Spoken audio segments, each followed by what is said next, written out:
Greetings from my backyard in the mountains.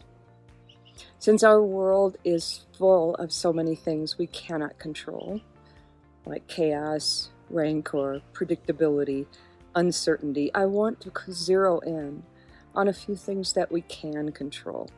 A few years ago in one of my books, I wrote a pearl called Finding the Light.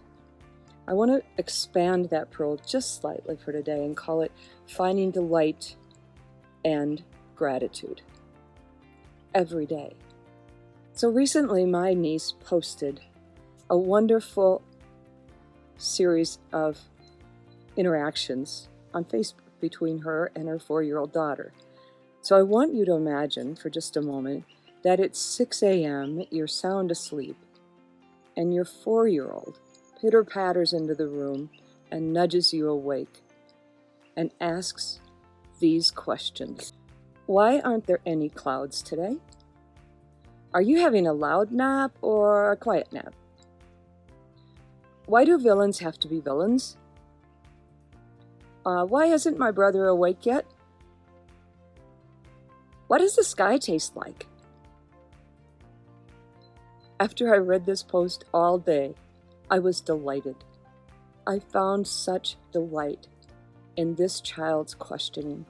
And I believe that if we just look closely enough, and it doesn't have to be with children, we can find delight in everyday things that bring us joy. But this story about finding delight led me directly into finding gratitude. Now, there's a mindfulness exercise that some of you may have used already, and that I know some of my friends have used, individuals who have gone through chemo, individuals who are struggling with something in their lives, individuals who just need a break from what their world is like.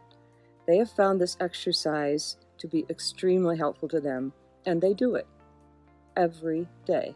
The exercise is simple. It goes like this. Every night before you go to bed, you acknowledge 5 things for which you're grateful. 5 things that happen in the day that you feel gratitude about. You can say them, you can write them down, whatever you want to do, but find those 5 things. Yesterday, my 5 elements of gratitude went like this.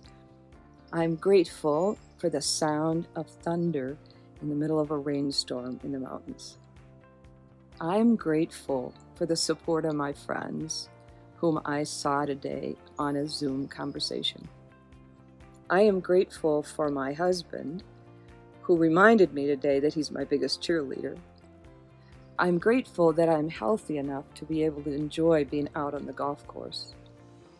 And I am grateful for the senior executive I'm coaching who trusts me enough to be vulnerable. Those are my 5. What are your 5? Think about those at the end of every day. I truly believe that finding delight and finding gratitude are disciplines that we need for our emotional well-being. They are disciplines that will help us have a foundation to do the things that we need to do in our world. I wish for you that you each find delight and gratitude.